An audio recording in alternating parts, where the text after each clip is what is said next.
खबर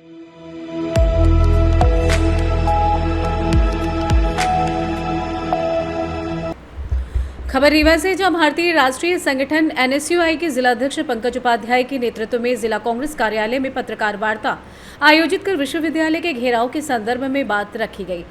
जिलाध्यक्ष पंकज उपाध्याय ने कहा कि एनएसयूआई अभी तो उग्र आंदोलन करने जा रही है, इसके बाद जरूरत पड़ी तो अनिश्चितकालीन भूख हड़ताल पर भी बैठेगी।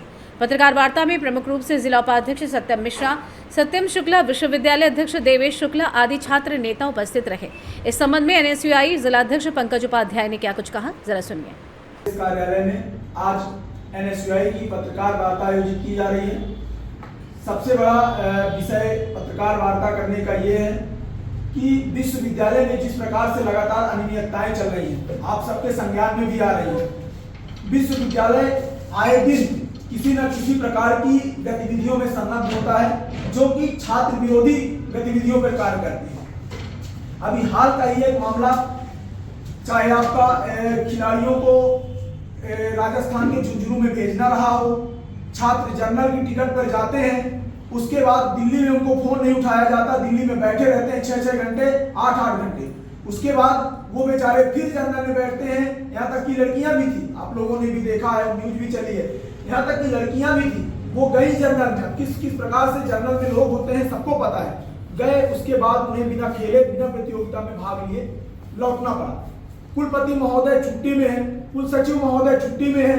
आखिर ये जवाब किससे मांगे? जो छात्रों का भविष्य खराब हुआ, ये 2 महीने से 3 महीने से सुबह से शाम स्टेडियम में बैठे हुए हैं, धूप ठंडी छाया कुछ नहीं देखते हुए अपनी जो इनकी वो खेल है उसको खेलने के लिए बैठे हुए हैं, लेकिन इस पर इन्हें भाग लेने के लिए नहीं पहुंच पाए। यह कि किसकी गलती है? कुलपति महोदय जवाब देने को तैयार नहीं है, कुल सचिव जी छुट्टी पे हैं। आखिर हम जवाब किससे करें? ये छात्रों का जो भविष्य खराब हुआ है, इसकी जिम्मेदारी कौन लेगा? इनका साल भर का जो सर्टिफिकेट मिलती है वो इनको कैसे प्राप्त होगी? दूसरा मामला आपका, इसी प्रकार आपने एमएड, बीएड और साथ में एमकॉम की मान्यता जो है, बीपीएड जैसे कोर्स है, इनकी मान्यता विश्वविद्यालय ने रद्द कर दी है। तो विश्वविद्यालय ने जब इनकी मान्यता रद्द कर दी, तो ये छात्र छात्राएं अब एडमिशन कैसे लें? मतलब बीएड करना है, एमएड करना है, तो रीवा में अब इसकी उपलब्धता नहीं है। विश्वविद्यालय इस पर कोई भी जवाब देने को तैयार नहीं है। तो ये मान्यता वापस कराई जाए, इसके लिए हमारा प्रदर्शन है। तीसरी हमारी मांग है, आप लगातार देखे होंगे कि जो विश्वविद्यालय है, इसमें छात्र छात्राओं की जो 10 जिलों के संबंधित विश्वविद्यालय है, मतलब 10 जिले के कॉलेज इसके अंतर्गत आते हैं, और जो परीक्षा की कापियां आती हैं, परीक्षा की कापियां ही गायब हो जाती हैं। जब परीक्षा की कापियां ही गायब हो जाती हैं, तो जब छात्र अपना चार्ट दिखवाने आता है, तो उनका चार्ट में नाम ही नहीं रहता, क्योंकि कापियां ही नहीं पहुंची। तो बीच में जब कापियां गायब हो जाती है, तो जब इस पर सवाल किया जाता है, तो विश्वविद्यालय कहता है वो एजेंसी के पास कापी जांचने के लिए गई थी, एजेंसी की गलती हो गई, इसलिए परीक्षा परिणाम नहीं आ पाया सही। उसके बाद जब ऐसा मामला आता है सामने, तो फिर बाद में विश्वविद्यालय प्रशासन के कुछ जो बाबू होते हैं वो दलाली करते हैं और वही पैसे मांगते हैं, वही कापी बनवाने का काम करते हैं। तो विश्वविद्यालय पर उसमें छात्र छात्राओं से जो बाबू हैं वो हैं पैसे लेने का भी कार्य करते हैं। कई बार ऐसे मामले आए हैं। अभी हाल ही में आपका एक पहाड़िया महाविद्यालय का मामला आया था, LLB 5th सेम का पेपर ही लीक हो गया। जब पेपर लीक हो गया तो हमने कुलपति महोदय को ज्ञापन सौंपा। कुलपति महोदय को ज्ञापन सौंपकर हमने मांग की कि इस पर कार्रवाई करिए। आखिर जब पेपर बनता है तो वो तो किसी न किसी शिक्षक के पास जाता है पहले, तो लीक करने वाला तो कोई शिक्षक ही है, तो आखिर उनके ऊपर कार्रवाई क्यों नहीं हुई? हालांकि बीजेपी सरकार में पेपर लीक की घटना आम हो चुकी है, कोई बड़ी घटना नहीं मानी जाती, लेकिन जो छात्रों का भविष्य खराब हुआ उसका क्या? इसकी जिम्मेदारी किसकी है? विश्वविद्यालय प्रशासन, किससे हम सवाल करने जाएं? कुलपति कुल सचिव महोदय को कोई जब मतलब ही नहीं है इस विषय में। इसी प्रकार आपका विश्वविद्यालय में कोई भी जो हेड ऑफ डिपार्टमेंट होते हैं, प्रोफेसर होते हैं, कोई भी प्रोफेसर पेपर एक कक्षाओं में क्लास लेने नहीं जाते। आखिर 2 लाख 2.5 लाख की सैलरी उनको किस लिए मिलती है? हेड ऑफ डिपार्टमेंट का भी एक सब्जेक्ट होता है जिसको पढ़ाने के लिए उन्हें क्लास में कक्षाओं में जाना चाहिए, लेकिन कोई भी नहीं जाता। तो ये कब बंद होगा? इसी प्रकार आपके बहुत सारे मामले आए हैं। अभी सोचिए विश्वविद्यालय में पेपर चालू है, उनका परीक्षा फॉर्म नहीं भरा है, पेपर चालू है। बाद में जब पेपर दे देंगे तो बहुत सारे लोग का ऐसा होगा कि परीक्षा फॉर्म ही नहीं भरा जाएगा। फिर इनको भटकाने का काम किया जाएगा। 2000, 4000, 5000 रुपए देंगे तब इनका परीक्षा फॉर्म भरा जाएगा इसका।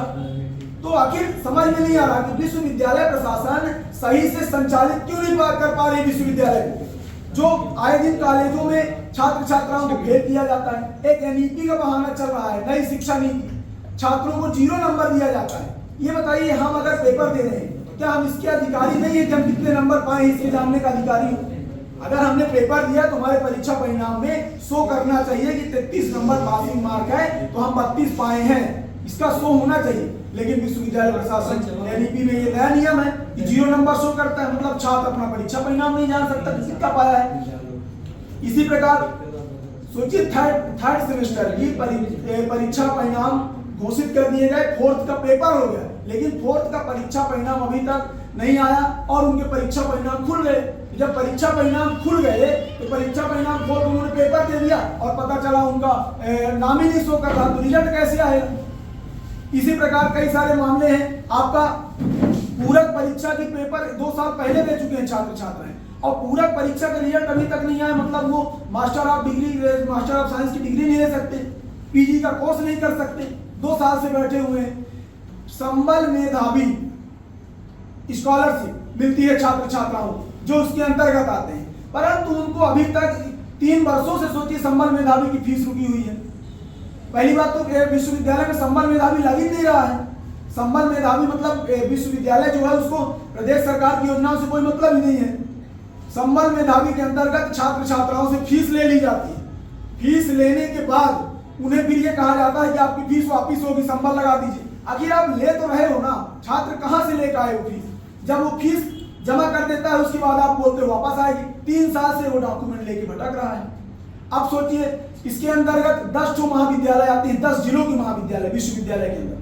ये विश्वविद्यालय के आए दिन आप चले जाइए, प्रशासनिक भवन में 100-200 की भीड़ परमानेंट खड़ी रहती है छात्र छात्राओं। उनका सिर्फ मामला क्या है, सर मेरा एब्सेंट लग गया है, जबकि वो पेपर दिए हुए हैं। इसमें कौन सा बड़ा विषय है? आप तुरंत उनका चार्ट दिखवाओ और देखो कि पेपर प्रेजेंट है कि नहीं है।